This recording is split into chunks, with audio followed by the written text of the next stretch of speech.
Peut-on assumer un monde où la souffrance n'existe plus? On s'est tellement habitué à la douleur, à la lutte, au chaos, que même quand on parle d'un monde sans souffrance, il y a une part de nous qui bug, qui doute et qui dit « ce n'est pas possible, c'est trop beau pour être vrai ». Et justement, c'est là que commence l'arnaque collective. Parce qu'on nous a appris à accepter la souffrance comme étant normale. On a conditionné notre cerveau, notre âme, à croire que pour mériter le bonheur, il faut d'abord souffrir. Mais si je te disais que cette croyance est une supposition collective, une assumption massive, intégrée par des siècles de conditionnement. Et, tant qu'on continue à la nourrir, elle continue à se rejouer dans nos corps, dans nos familles, dans nos sociétés, dans nos relations. En fait, la vraie question, ce n'est pas est-ce qu'un monde sans souffrance est possible, mais plutôt, est-ce que je suis prête à vivre dans un monde où la souffrance n'existe plus? Et attention, je ne parle pas d'un déni. Je ne parle pas de faire semblant qu'il n'y a pas de douleur autour de nous. Je parle de reprogrammer la matrice dans laquelle l'on décide de vivre.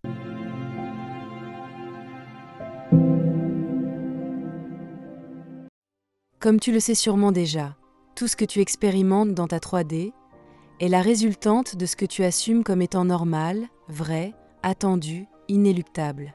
Si tu assumes que la vie est dure, que l'amour fait souffrir, que pour réussir il faut galérer, ta réalité va se plier à cela, sans se poser de questions.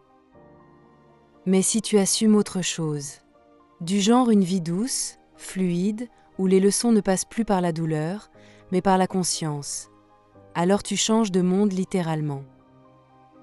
C'est comme si tu tournais le bouton d'un vieux poste radio et que tu passais sur une autre fréquence.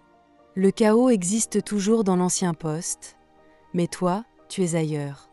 Quand tu changes de fréquence, le monde autour de toi change aussi, non pas parce que l'univers te récompense, mais parce que tu as arrêté d'accorder ton énergie à un scénario basé sur la souffrance. Tu ne peux pas expérimenter une réalité que tu refuses d'assumer intérieurement.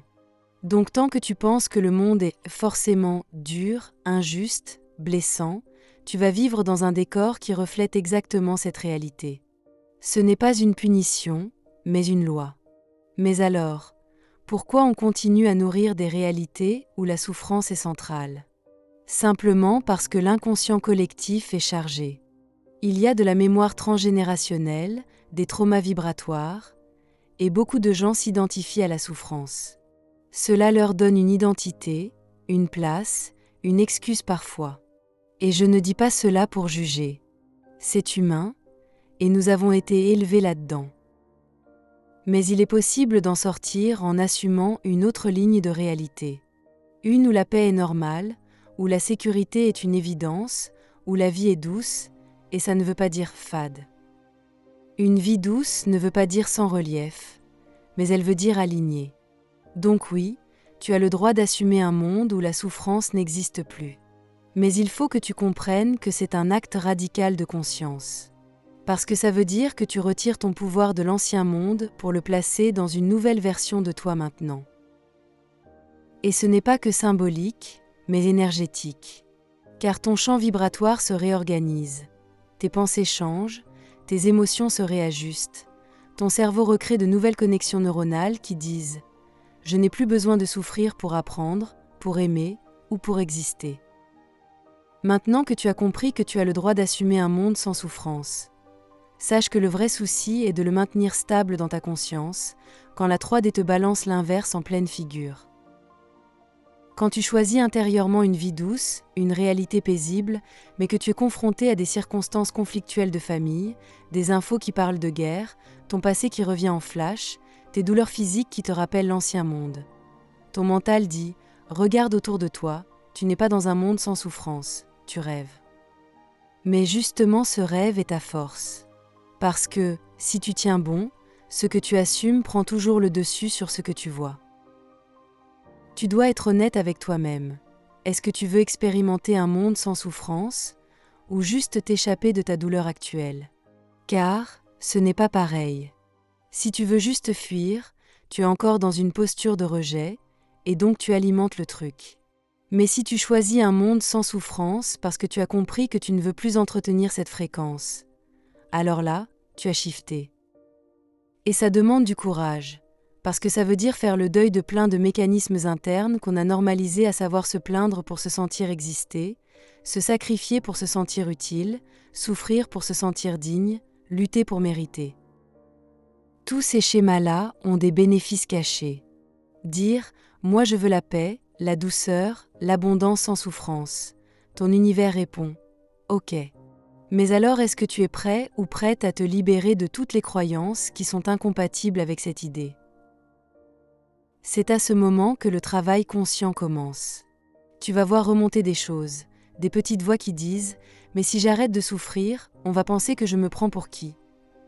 Ai-je vraiment le droit d'être heureux ou heureuse si les autres autour de moi souffrent encore ? Vais-je être rejeté, isolé, incompris si je m'autorise une vie de paix totale ? » Ici, tu auras donc besoin d'être lucide, parce que tu n'es pas responsable de maintenir la souffrance du monde pour ne pas déranger les autres. Tu n'es pas obligé de porter les blessures collectives sur ton dos. Et tu n'as pas à ralentir ton éveil pour que les choses soient acceptables pour ceux dont la conscience dort encore. Tu peux les aimer, les respecter. Mais tu n'as pas à rester dans un monde où la douleur est reine juste pour ne pas choquer les gens. Quand tu shiftes et que tu montes en fréquence, tu ouvres aussi une porte vibratoire pour les gens, même s'ils ne le comprennent pas encore. Tu leur fais un cadeau en choisissant une ligne de réalité différente. Parce que ta paix devient contagieuse, ta lumière devient une preuve que c'est possible, ton calme devient un signal vibratoire. Mais pour ça, il faut que tu sois honnête avec toi-même. Suis-je prête à laisser partir la souffrance comme identité ? Suis-je prêt à être juste celui ou celle qui rayonne, qui choisit, qui crée en conscience, sans passer par la case drame ? Tu ne peux pas manifester un monde sans souffrance tout en continuant à te raconter des histoires vibratoires construites sur la douleur. Il faut donc qu'à l'intérieur de ta conscience, tu nettoies cela. Non pas en culpabilisant, mais juste en te posant cette question en conscience chaque jour. Est-ce que mes pensées, mes réactions, mes décisions viennent d'un monde où la souffrance existe ou d'un monde où elle n'existe plus ?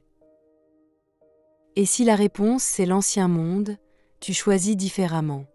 Tu reviens à ton nouveau point d'ancrage qui est ton nouveau monde intérieur.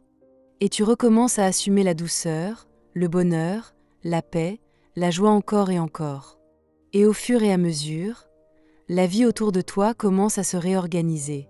Les gens changent, les conflits s'apaisent, tes symptômes disparaissent, des miracles se glissent dans ton quotidien. Des nouvelles scènes parviennent à toi. Non pas parce que la souffrance a été vaincue, mais parce que tu as arrêté de lui donner ton énergie. Et c'est là que tu vas réaliser que la souffrance n'était jamais imposée. Elle était juste maintenue par ton accord inconscient. Et maintenant que tu refuses d'y participer, elle ne peut plus exister dans ta ligne de réalité. Alors oui, tu peux assumer un monde sans souffrance. Tu peux le choisir, le ressentir, l'incarner et le voir se déployer. Non pas en te battant pour qu'il existe, mais en arrêtant de douter qu'il est déjà là, quelque part, en toi, en arrêtant de nourrir les conflits dans ta vie. Et c'est peut-être ça, le vrai paradis. Et si toi aussi tu ressens que c'est le moment de ne plus faire de compromis avec ta paix, avec ta lumière, avec tes ressentis, alors garde cette vidéo dans ton cœur comme un rappel. Parce que ce monde sans souffrance, il commence d'abord à l'intérieur de toi. Il commence quand tu dis « J'arrête de croire que c'est une normalité pour moi de souffrir ». C'est cela, l'acte le plus radical d'amour envers toi-même. Si ce message t'a parlé, t'a réveillé ou juste t'a fait du bien, tu peux t'abonner, liker la vidéo si ce n'est pas encore fait. Et si tu veux partager cette énergie avec quelqu'un que t'aimes, fais-le, parce qu'on crée ensemble ce nouveau monde. Non pas par la force, mais par l'évidence. On se retrouve très bientôt pour aller encore plus loin. D'ici là, porte-toi bien.